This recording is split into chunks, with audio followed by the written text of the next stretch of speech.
आगे हाथी पीछे हाथी, समझ में नहीं आता हाथी हाथी का क्या करे इतना।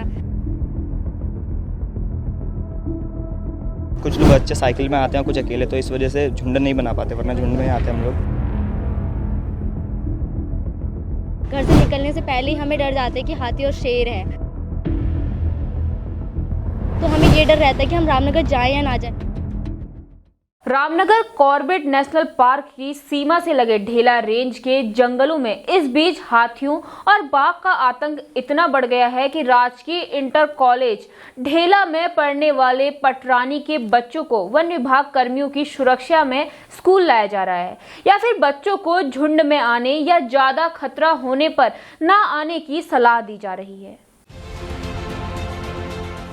बता दें कि कॉर्बेट पार्क की सीमा से लगे ढेला स्कूल के बच्चे वन्य जीवों के आतंक के चलते बंदूक के साए में स्कूल आ रहे हैं। ढेला इंटर कॉलेज के शिक्षक नवेंदु मठपाल के मुताबिक कुछ दिनों से पटरानी से आने वाले बच्चों द्वारा रास्ते में हाथी का झुंड मिलने की सूचना दी जा रही थी, जिसके बाद टाइगर रिजर्व के ढेला रेंज को इसकी सूचना दे दी गई और बच्चों को झुंड में आने या ज्यादा खतरा होने पर न आने की सलाह दी गई।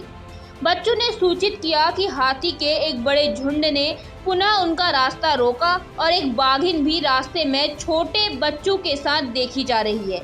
प्रधानाचार्य राम यादव की ओर से तत्काल इसकी सूचना ढेला रेंजर संचिता वर्मा को दी गई। उनके द्वारा कॉलेज पहुंच बच्चों से बातचीत कर उन्हें कुछ निर्देश भी दिए गए हैं। जब इस मामले में बच्चों से बात की गई तो बच्चों ने बताया कि उनके इलाके में वन्य जीवों का इतना खतरा उत्पन्न हो गया है कि स्कूल आना तो दूर, यदि बच्चे शाम को घर का कुछ सामान लेने भी दुकान के लिए निकलते हैं तो पता नहीं किस जगह से हाथी या बाघ आ जाए। वहीं बच्चों की सुरक्षा को लेकर पार्क प्रशासन ने एक वाहन की व्यवस्था उपलब्ध कराई, जिसमें कुछ वन कर्मी तैनात हैं, लेकिन जहां से यह बच्चे पढ़ने के लिए आते हैं उन बच्चों की संख्या 100 है। वाहन में कुछ ही बच्चे आ पा रहे हैं, बाकी बच्चे पैदल ही अपने घर जा रहे हैं। तो अब पैदल जाने वाले बच्चों के लिए भी खतरा उत्पन्न हो गया है। बच्चों और अध्यापकों ने अधिकारियों से वाहन व एक कर्मी बढ़ाए जाने की मांग की है। बहुत दिक्कत है अंकल, बहुत ज़्यादा ही दिक्कत है। पटरानी का इतना घना जंगल है, बहुत जंगल तो इतना घना है कि कोई सवाल ही पैदा नहीं हो सकता यहाँ का। और अब देख ही रहे हैं हाथी के चक्कर से इतनी तोड़ फोड़ चल रही है पूरे जंगल में। जंगल जाना भेद हो रखा है, डर तो इतनी है जंगल में। और हम स्कूल वालों के लिए तो कुछ ज़्यादा ही दिक्कत हो गई है। सुबह 8 बजे घर से निकलना हो, अंधेरा रहता है निकलने के लिए, और सुबह 9 बजे अगर हम 9:15 पे स्कूल ना पहुँचे तो टीचर्स लोग कहते हैं जल्दी आया करो। जल्दी कैसे है, आधे रास्ते में जाए वैसे ही हाथियों का डर रहता है, आगे हाथी पीछे हाथी, समझ में नहीं आता हाथी हाथी का क्या करे इतना। और जैसा कि हम चाहते हैं कि हम पटरानी वाले के पहले तो ये रोड की समस्या बहुत ज़्यादा वो हो गई है, तो रोड थोड़ी बन जाती तो फिर गाड़ियाँ तो आ ही जाती है, अपना गाड़ियों की टेंशन। ये रोड की समस्या बहुत है और इतना घना जंगल है कि रात में निकलने में भी डर लगता है कि अगर घर से हमारा कोई क्या कहते हैं मेहमान है, कोई भी गेस्ट हमारा रामनगर आया हुआ और उन्हें घर आना हो और वो हमें फ़ोन करे कि हमें लेने के लिए आओ, तो हमें ये डर रहता है कि हम रामनगर जाएँ या ना जाएँ। घर से निकलने से पहले ही हमें डर जाता है कि हाथी और शेर है, तो हम समझ में नहीं आता हम करें तो करें क्या। हम कल से ही फॉरेस्टर आ रखे हैं, फिर एक गाड़ी आ रही है फॉरेस्टर की, 20 बच्चे मुश्किल से उसमें बैठ के जा रहे हैं और बाकी सारे बच्चे पैदल। हम सोच रहे हैं कि थोड़ी लाने व्यवस्था और हो, थोड़ी गाड़ियाँ और आ जाएँ जिससे हमें दिक्कत ना हो। सर अभी पटरानी जो है बहुत बड़ा गांव है, तो एक तरफ से बच्चे नहीं आ सकते, दोनों तरफ से आते हैं, आधे इधर से आते हैं आधे उधर से। तो एक तरफ से मतलब कुछ लोग बच्चे साइकिल में आते हैं, कुछ अकेले, तो इस वजह से झुंड नहीं बना पाते, वरना झुंड में आते हैं हम लोग।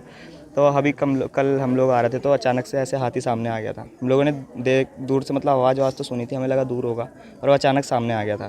तो इस वजह से और भी बच्चों को खतरा है, वैसे बहुत सारे बच्चे आते हैं, वो उस रास्ते में ज़्यादा खतरा है अभी। तो सर मतलब एक वाहन तो अभी अधिकारियों द्वारा किया गया है, बट बच्चे इतने ज़्यादा हैं कि उसमें आधे भी अभी अच्छे से नहीं आ पा रहे हैं। तो हम लोग रिक्वेस्ट करेंगे कि किसी दूसरे उसका वाहन का वो करें, प्रबंध करें। असल में देखिए, पिछले कुछ दिनों से निश्चित रूप से हाथियों का खतरा पटरानी ढेला के बीच में बढ़ गया था और हमारे बच्चों के लिए कॉर्बेट पार्क प्रशासन ने एक व्यवस्था की है, हम उनका धन्यवाद करते हैं। निश्चित रूप से बच्चे लगभग 100 बच्चे पटरानी से ढेला आते हैं 5 किलोमीटर का घना जंगल पार करके। तो हम तो यही उनसे निवेदन करेंगे पार्क प्रशासन से कि 100 बच्चों को कैसे सुरक्षित वहाँ पहुँचाया जाए और कैसे सुरक्षित स्कूल लाया जाए, इसकी वो एक समग्र व्यवस्था करें ताकि कहीं भी बच्चों के अंदर किसी तरह की असुरक्षा की भावना न पैदा हो। कॉर्बेट नेशनल पार्क की सीमा से लगे ग्राम ढेला क्षेत्र में स्थित राजकीय इंटर कॉलेज में ग्राम पटरानी से आने वाले बच्चों के लिए एक गंभीर संकट उत्पन्न हो गया। आपको बता दें, ये पूरा क्षेत्र वन्य जीव बाहुल्य क्षेत्र है और लगातार सड़कों पर जिस प्रकार हाथी और टाइगरों का मूवमेंट हो रहा है उसको लेकर अब बच्चे असुरक्षित हो गए। बच्चों को स्कूल से घर जाने में डर लग रहा है, तो वहीं घर से स्कूल आने में डर लग रहा है। इसके साथ ही बच्चों का कहना है कि लगातार जिस प्रकार से वन्य जीवों का आतंक गाँव में बन चुका है, तो उनका घर से निकलना भी मुश्किल हो गया है। लेकिन बच्चों की सुरक्षा को लेकर कॉर्बेट पार्क प्रशासन ने ढेला इंटर कॉलेज में पटरानी क्षेत्र से आने वाले बच्चों के लिए एक वाहन और बंदूकधारी 1 या 2 वनकर्मियों की ड्यूटी लगाई है, जो बच्चों को सुबह स्कूल से घर पहुंचा रहे हैं और घर से स्कूल आ रहे हैं। लेकिन जहां 100 बच्चों का सवाल है, तो ना तो ये वाहन पर्याप्त है और ना ही वनकर्मी पर्याप्त है। बच्चों ने कहा है कि पार्क प्रशासन की जहाँ एक और प्रशंसा की है, तो वहीं बच्चों और अध्यापकों ने बच्चों की सुरक्षा को लेकर पार्क प्रशासन से वाहनों और वनकर्मियों की और व्यवस्था बढ़ाने की मांग की है, ताकि बच्चे सभी सुरक्षित अपने घर पहुंच सकें। रामनगर से राजीव अग्रवाल के साथ cameraman Bunty Arora, ABP news.